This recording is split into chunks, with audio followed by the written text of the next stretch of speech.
먼저 5절을 읽습니다. 교독하도록 하겠습니다.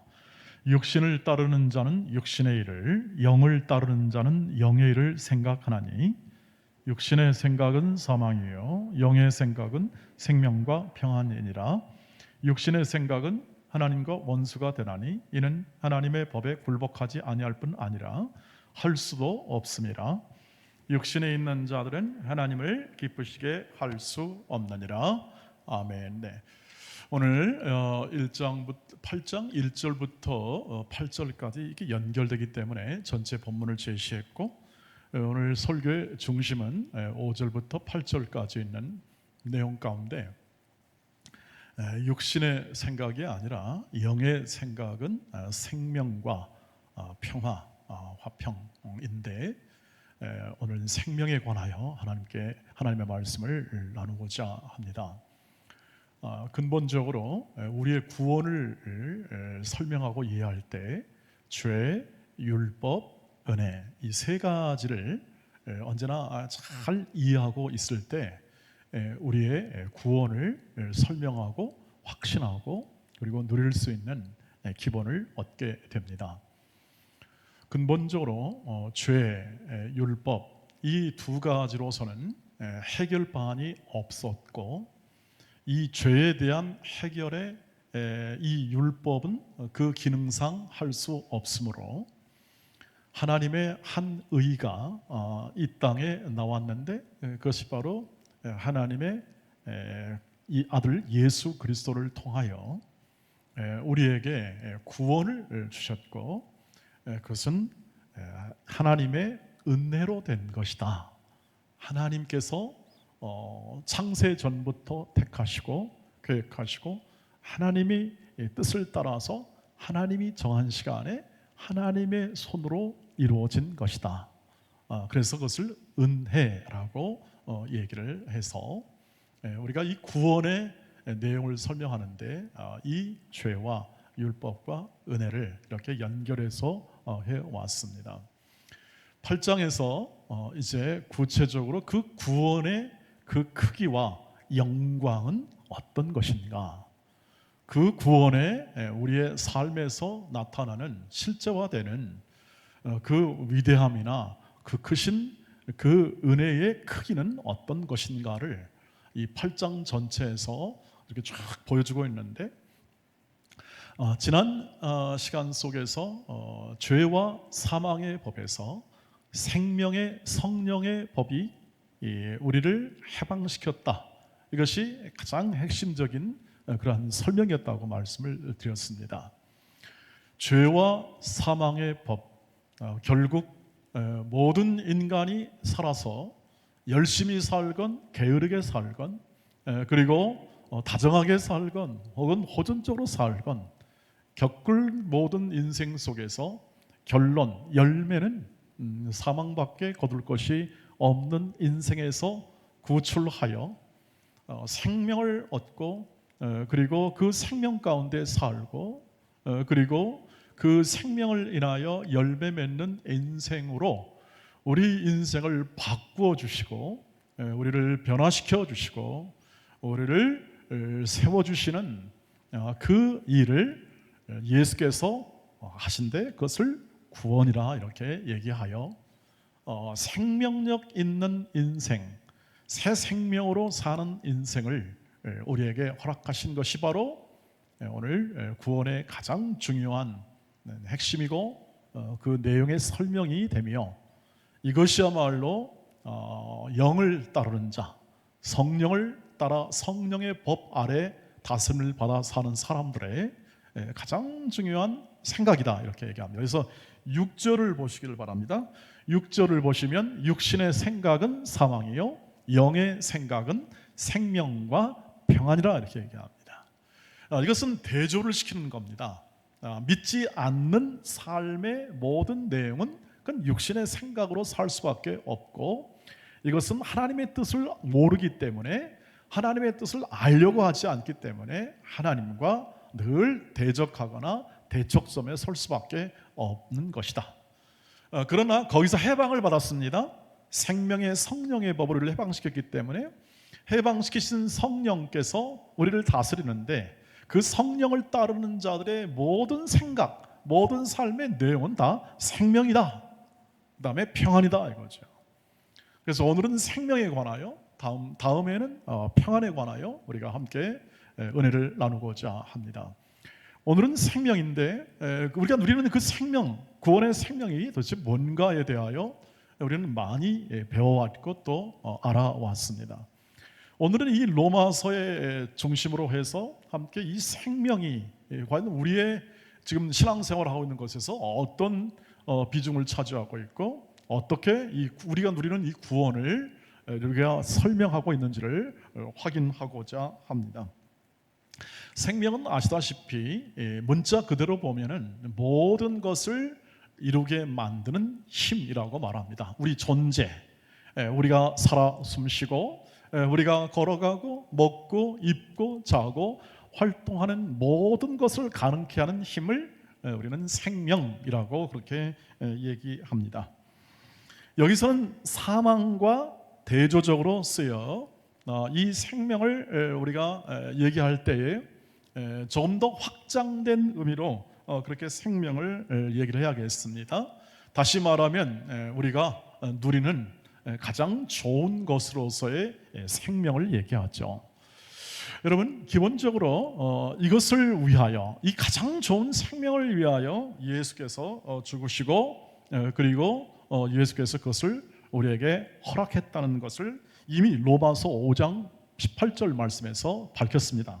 한번 읽어보시죠. 같이 시작. 그런즉 한 범죄로 많은 사람이 정죄에 이른 것 같이 한 의로운 행위로 말미암아 많은 사람이 의롭다 하심을 받아 생명에 이르렀느니라. 아멘.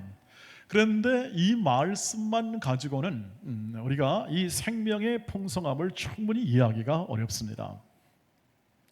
우리가 일반적으로 생명을 배워왔던 것은 기본적으로 이 어린아이의 생명, 아이의 생명, 너무너무 귀하지 않습니까? 한 인간의 생명, 이것은 정말 말할 수 없이 고귀한 가치를 가지고 있다는 이 모든 우리의 경험, 우리의 교육받은 곳에서 이렇게 생명의 가치에 대해서 많이 우리가 이해를 해왔습니다. 의롭다 하시마다 생명이 이르렀다라고 말했을 때 그러면 그런 우리가 지금 말하고 있는 그 생명과는 어떤 연관이 있는가를 우리가 확인을 해야 되는데 그 확인이 쉽지가 않습니다. 왜냐하면 이 세상에서 생명에 대해서 잘 그렇게 가르쳐주지는 않습니다. 진정한 참 생명에 대하여 그렇게 통용되는 이 사회가 아니라는 거죠. 여러분, 지금 전쟁에 보시면 생명이 좋은 줄 알고 지금 생명을 어떤 나라에서는 동물에게도 생명권을 부여하잖아요. 동물 복제해가지고. 그래서 요즘에 개팔자가 상팔자죠. 완전히 가족입니다. 생명을 아는 가족과 같이 돼가지고 개에게 재산까지 상속을 하는 사람도 있어요. 요즘에는 아니 인격까지 막 부여하는 거죠. 그러니까 그래가지고 사는 세상인데, 그러나 또 다른 세상은요 어떻습니까? 지금 우크라이나하고 러시아의 전쟁이 있는데 공식적으로 발표된 하루의 사망자를 진짜인지 가짜인지는 다 알 수는 없겠죠. 거기서 발표하는 건데, 그러나 하여튼 공식적으로 발표하는 건 하루에도 수백 명씩 죽는 것 같습니다. 사상자가 발생한 것 같습니다. 생명을 귀히 여긴다면 그렇게 할 수 있을까요? 그렇게 수많은 군인들이 죽어가는데 그렇게 자국의 안보나 이익을 따라 무력을 사용하는 것이 가능한지요? 북한의 정권도 마찬가지고 또 이런 독재국가에서 나타나는 이 인권 혹은 생명에 대한 이 경시, 이런 것들은 다양한 환경 속에서 통용되고 있고, 특별히 이 세상은 힘이 지배하는 사회입니다. 이 세상의 삶은 힘이 지배하죠. 무력이 지배하고 그 무력의 최고의 수단은 군대가 아닙니까? 전쟁을 위해서. 그런데 그 무력이 힘을 발휘하는 이 세상 속에서 이 생명이라는 것이 이렇게 경시되고 있는 이 한쪽 측면이 있고, 또 한쪽은 그렇게 생명을 아주 그냥 동물에까지 해서 이것을 높이 하는 그러한 인식도 있어서 과연 뭐냐, 이것에 대해서 얘기하기가 참 어려울 때가 종종 있는 것 같습니다. 참 생명이 아니라는 거죠. 새 생명이 아니라는 거죠. 새 생명은 부활 생명을 말합니다. 성경에서 말하는 이 생명이라는 것은 예수 그리스도가 십자가에서 죽으시고 부활하심으로 얻는 그 능력, 힘을 생명이라고 합니다. 로마서 6장 4절 말씀을 가보시길 바라겠습니다.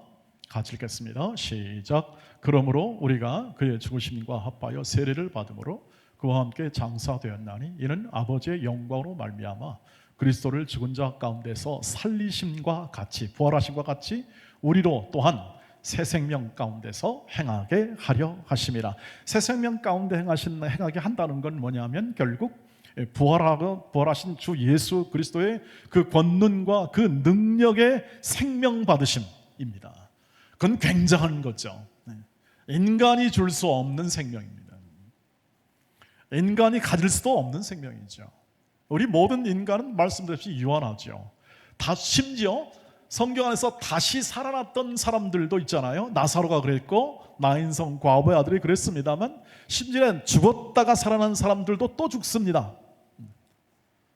유한하고 그것은 영원한 생명이 아닌 것을 이해할 수 있을 것입니다. 그런데 예수께서는 부활하여 얻은 생명은 죽지 않습니다. 이 생명은 소멸되지 않습니다. 영원한 것이죠. 만약에 또다시 예수님이 죽으실 필요가 있었다면 부활할 이유도 없었습니다. 왜 부활합니까? 그냥 죽음으로 끝나야죠. 그럴 이유가 없습니다. 다시는 죽지 않기 위하여 다시는 그런 게 없습니다. 왜? 죽음이라는 걸, 사망이라는 것을 극복했지 않습니까? 끝장냈습니다. 사망의 권세와 힘을 완전히 끝장을 내는 게 십자가니까요. 그리고 그것을 극복하고 그것을 정복하고 얻은 생명, 그것이 바로 예수 안에 있는 생명이고 부활 생명이죠. 이 생명이 바로 성령으로 따르는 자들의 생각 속에 있는 생명입니다. 예수 그리스도를 믿는다는 것은 그 십자가와 부활에 참여하여 그 모든 예수의 능력 아래 하나가 되어 살아가는 것을 의미합니다. 삶을 의미하죠. 이것이 구원의 내용이고 부활 생명으로 연결된 우리의 구원의 설명이라고 할 수 있겠습니다. 그런데 세상 사람도 그렇지만 우리가 믿음을 가지고 있음에도 불구하고 이 부활 생명에 대한 이해가 없으면 우리는 여전히 이 세상이 가지는 이 습관 혹은 배움 이런 것에서 의해 나오는 이 생명에 대한 관점까지밖에 갈 수 없습니다. 그러니까 생명력 있는 삶이 꼭 세상과 똑같은 것처럼 느껴져서 이건 도대체 뭐냐 대한 그런 생각이 나올 수밖에 없는 것이죠. 실망도 하시고, 아니 부활 생명으로 산다고 그러는데 왜 그렇게밖에 못 사냐, 그런 식으로 설명할 수밖에 없고 또 말할 수밖에 없는 게 우리의 실력 아니겠습니까? 왜냐하면 부활이 잘 이해가 안 되는 거죠. 부활도 이해가 안 되니까 일단 부활을 밀어놓자, 이런 심리가 굉장히 강합니다. 믿는 게 아니라, 그것을 믿는 게 아니라 부활에 대한 신앙이라 이런 부분들은 일단 좀 제쳐놓고 좀 우리가 이해할 수 있는 것 하자, 사랑하자, 열심히 용서하자, 이런 거 강조하여 우리의 신앙을, 구원에 대한 신앙을 설명하지 않겠습니까? 여러분, 저와 여러분이 겪는 연약함입니다. 맞습니다. 제가 생각해 보아도 저도 이 부활에 관한, 정말 예수님이 부활했을까? 정말 그 예수님이 부활한 생명은 뭘까에 대한 그런 이 생각을 계속 알아가고 있는 것이지 그 모든 능력을 다 이해했다고는 할 수 없겠습니다.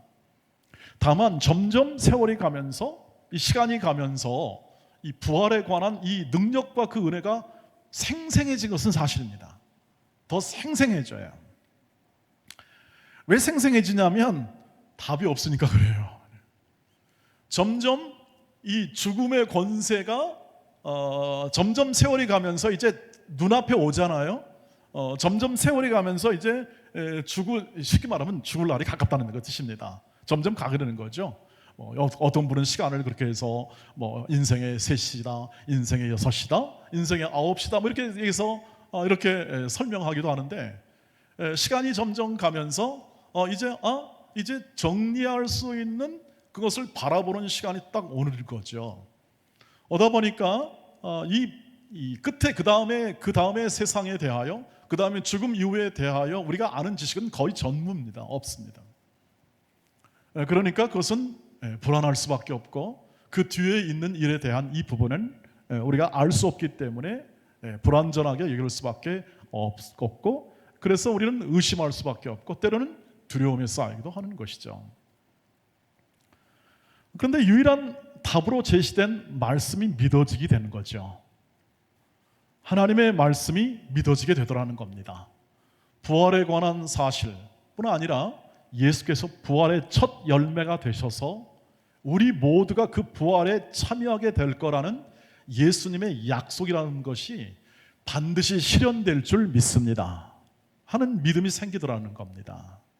왜냐하면 하나님의 약속이, 그 신실한 약속이 이루어지고 있거든요.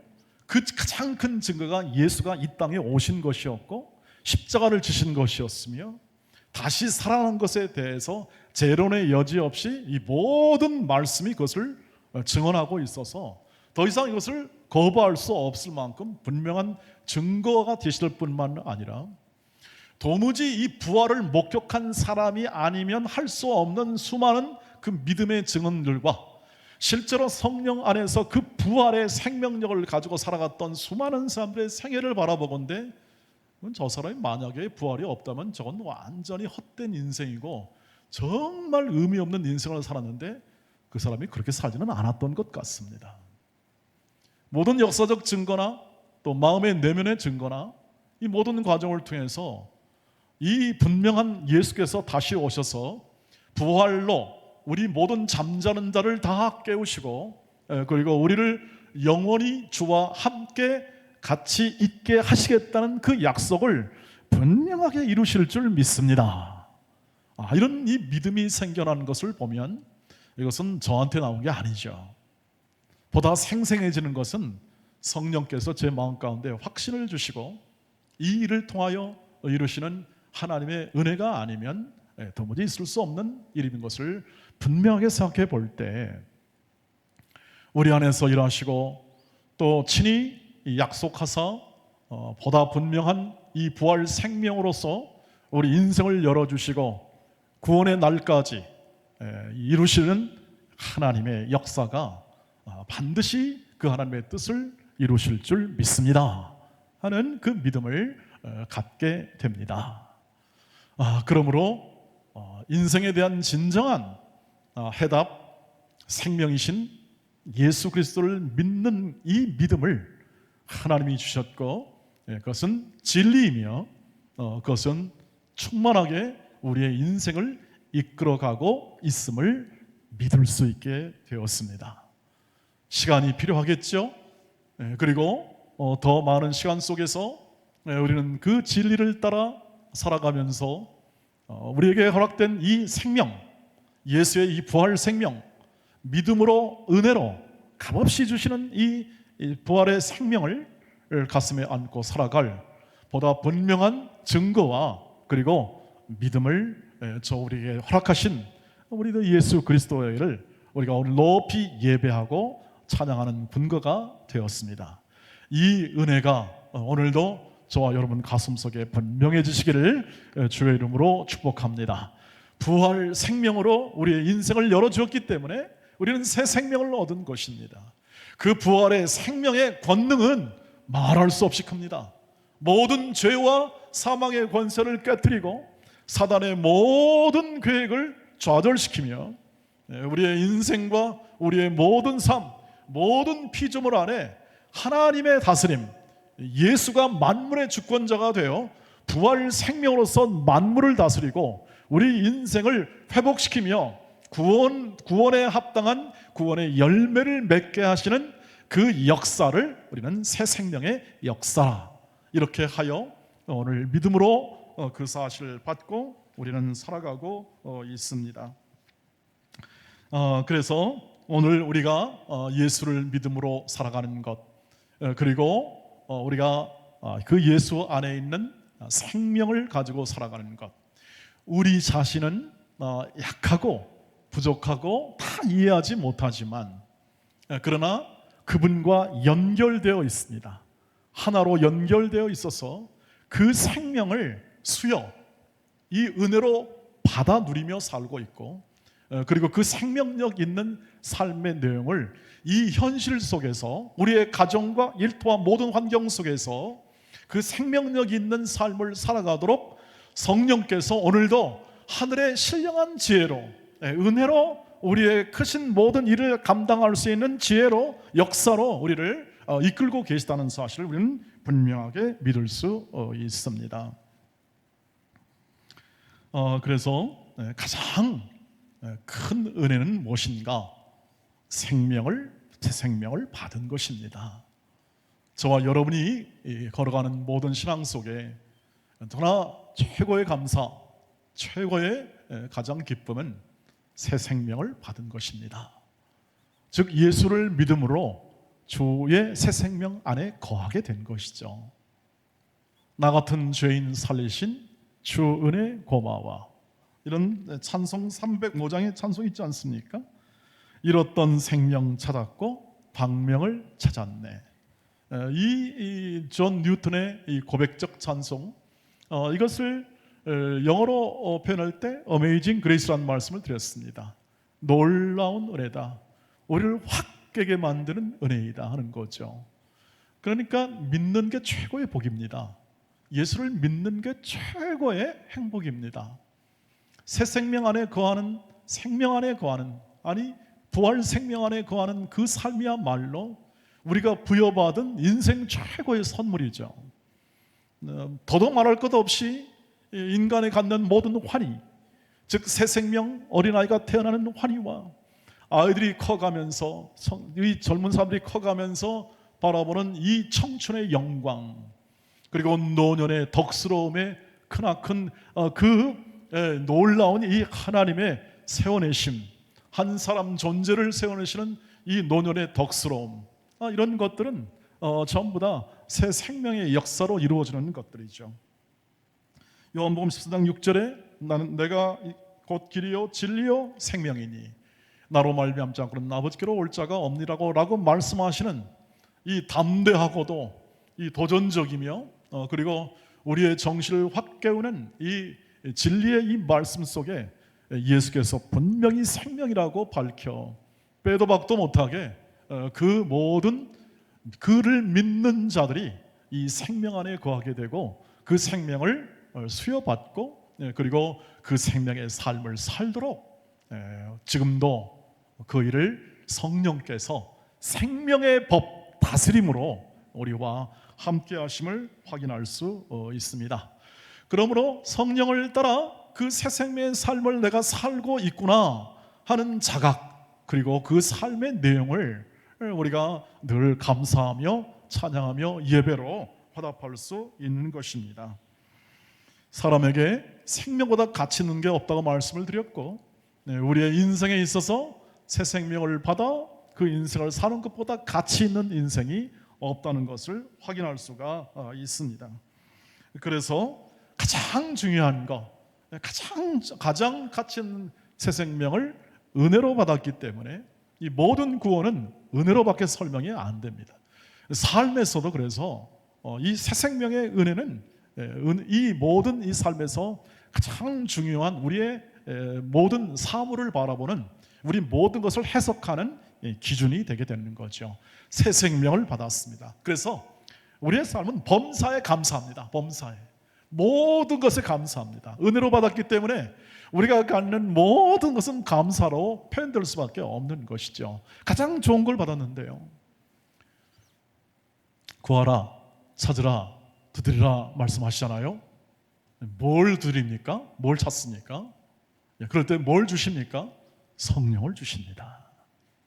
새 생명을 우리에게 적용하시고 구체화시키는, 예수 안에서 그것을 구체화시키는 성령을 선물로 주시겠다고 말씀하는 거죠. 이것이 우리의 복입니다. 이것이 우리가 믿음에 갖는 가장 최고의 복이죠. 그래서 한 사람의 신자는 결코 그 믿음을 가지고 있다면 그 사람의 조건이나 환경을 보고 평가해서는 안 됩니다. 왜냐하면 생명을 받은 존재는 언제나 하나님이 분명하게 그 인생을 풍성하게 인도하시니까요. 오늘 요한복음 10장 10절에서 예수께서 이 땅에 오신 목적을, 아주 결연한 목적을 아주 풍성한 은혜의 말씀으로 표현합니다. 같이 읽어보시죠. 시작. 도둑이 오는 것은 도둑질하고 죽이고 멸망시키는 것뿐이요 내가 온 것은 양으로 생명을 얻게 하고 더 풍성히 얻게 하려는 것이라. 예수께서 아주 마음에 단단한 결심을 하시고 하늘 보좌를 다 내려놓고 인간의 육신을 입으신 가장 중요한 이유, 이곳에 오신 가장 중요한 이유는 우리가 생명을 얻고 예수를 얻고 그리고 풍성히 얻게 하기 위해서입니다. 예수는 풍성하게 합니다. 그러니까 성령은 살립니다. 회복시킵니다. 언제나 각 사람을 더 풍성하게 만드십니다. 예수께서 그 결심을 하시고 그 모든 일을 하고 오셨기 때문에 예수가 성령을 보내셔 그 영을 통하여 우리를 더 인생을 풍성하게 만드시고 거룩함 이르는 열매를 맺게 하시고 그리고 영생에 이르도록 계속 열매 맺게 하시는 겁니다. 생명의 열매를 맺게 하시는 겁니다. 우리가 하는 일은 그래서 다 생명의 열매를 맺는 것이죠. 정말 여러분이 예수를 믿은 다음에 하는 것은 전부 다 생명의 열매를 맺는 것입니다. 우리가 걸어가는 모든 길 속에 있는 모든 직업도 있고 우리가 가지고 있는 가정도 있으며 형제자매도 있고 교회도 있고 많은 것들이 있는데 다 이 모든 것을 통해서 뭘 하시냐면 우리를 통해서 이 거룩함에 이르는 열매를 맺는다 표현됐는데 그것은 바로 생명의 열매입니다. 예수 안에 있기 때문에 우리의 지나간 이 좌절의 시기, 어려움의 시기도 전부 다 슬픔이 변하여 기쁨이 되게 하시고 고난의 시기도 바꾸어 장차받을 영광의 내용으로 바꾸십니다. 하나님의 은혜는 바로 이것입니다. 잘한 것도 없는데 뭐라고 잘난 것도 없는데 뭐라고 뛰어나게 한 것도 없지만 그러나 이 인생을 통하여 생명을 얻되 풍성히 얻게 하고자 하는 하나의 증인으로 삼고자 하는 것이 주님의 뜻이거든요. 내 증인이 되리라. 그러기 위해서 한 사람을 키워내시는 겁니다. 한 사람을 증언자로 세워내시는 겁니다. 저와 여러분에게 은혜를 주시는 겁니다. 약함에도 불구하고 이러한 것이 없음에도 불구하고 보수를 주는 것은 은혜라는 말씀을 드렸습니다. 그것은 곧 은혜죠. 정말 은혜이죠. 주님이 그렇게 하신다는 뜻입니다. 우리는 다 그 은혜를 다 표현하지 못해도 주님께서 그 일을 행하시고 각 사람을 그렇게 키워내시는 겁니다. 그래서 믿는 것이 복이었다는 말씀을 드렸고, 왜? 생명을 받았으니까. 그리고 그 믿음의 열매를 맺는 것이 우리의 복된, 우리의 신앙의 열매이고 우리의 인생의 복입니다. 그래서 여러분, 온유하고 인내하는 사람은 복된 사람입니다. 온유하고 인내하는 사람은 복된 사람이죠. 사랑하는 사람도 복된 사람입니다. 사랑의 수고가 따릅니다. 그러나 그 사람은 복된 사람입니다. 사랑할 수 있는 사람. 왜냐하면 이 삶을 위해서 오셨어요. 주장과 명분이 아니에요. 이러면 된다 저러면 된다라고 주장하고 그 명분 삼아서 말에 그치는 그것을 말하는 것이 아니라 실제로 온유한 사람이 되는 겁니다. 온유한 열매를 맺는다는 것은 그렇게 하는 것이죠. 덕스러운 사람이 되는 것이고, 거룩하게 된다는 것은 결국 이 세상에선 볼 수 없는 이 하나님의 참 지혜와 하나님의 참 사랑과 하나님의 참 은혜로 말미암아 그 인생 가운데 나타난 이것은 저건 하나님으로부터 나온 거다라는 것을 이렇게 얘기할 수밖에 없는 것을 증언하는 그러한 사람 자체가 복된 사람이라는 것이죠. 그 삶을 사시기를 주의 이름으로 축복합니다. 그 삶을 사는 겁니다. 생활로 실제 삶으로 그 사람이 복된 인생을 살아가는 것과 같다 뜻입니다. 저와 여러분이 갖는 이 새 생명의 역사는 바로 그 역사죠.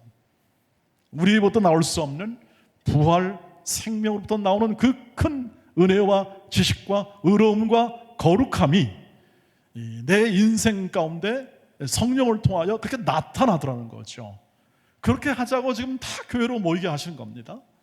그거 좀 알아라, 그것을 그렇게 살아라 하고 그렇게 권면받기 위해서 전부 다 교회로 불러드립니다.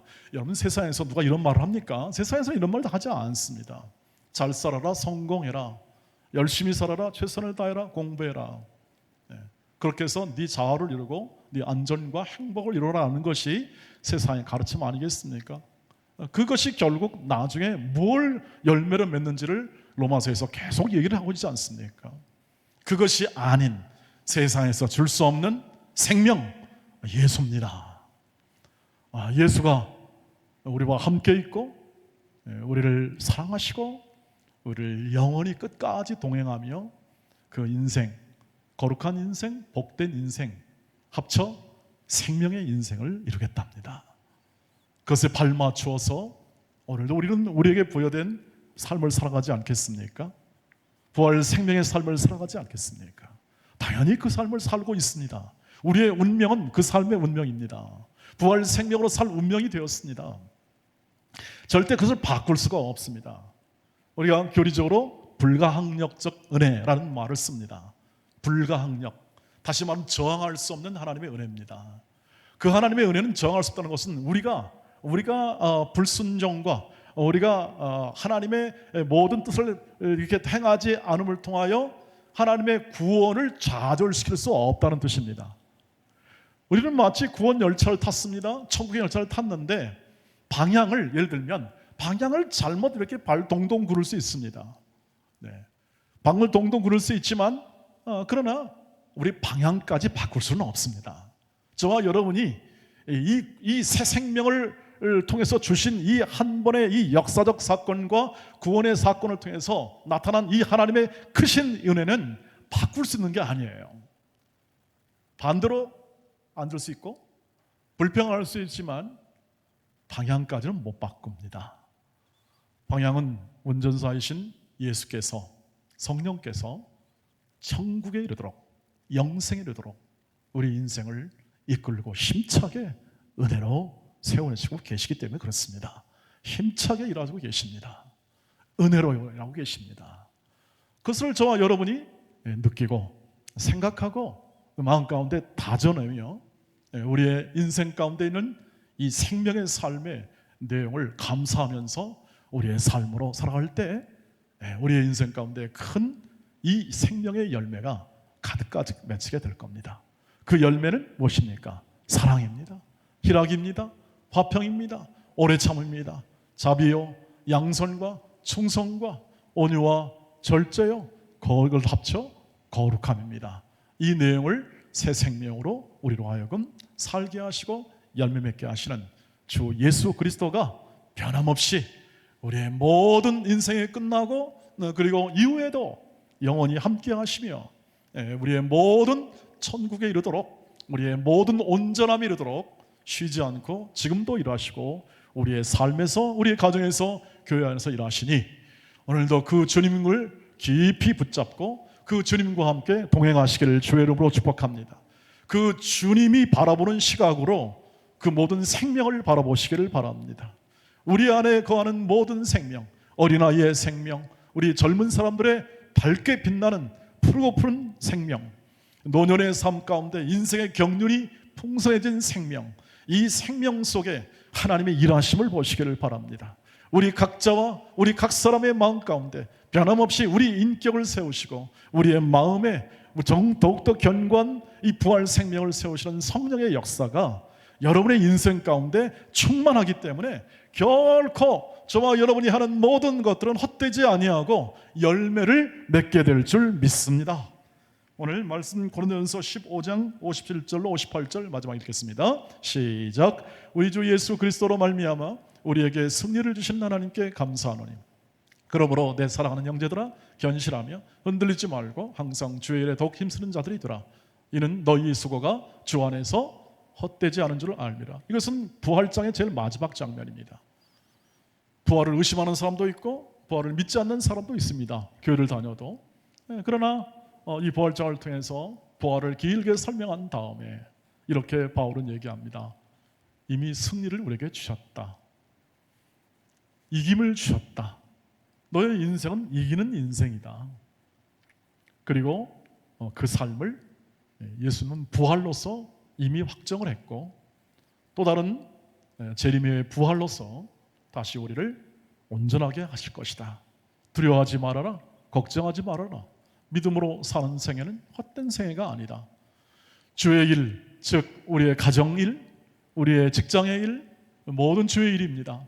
우리의 허락된 모든 삶의 터전 속에 있는 일들, 자녀를 양육하고 교회에서 섬기고 그리고 일하고 그리고 돕고 남을 대접하고 하는 모든 것들 포함해서 이 모든 것이 다 주의 일이고 새 생명 안에 거하는 사람의 삶의 내용이고 열매 맺는 인생의 내용인데 그거 헛된 거 아니다. 하나님께서 이루시기 때문에 온전한 몸과 마음으로 견고하여 흔들지 말라고 그렇게 권면하고 있습니다.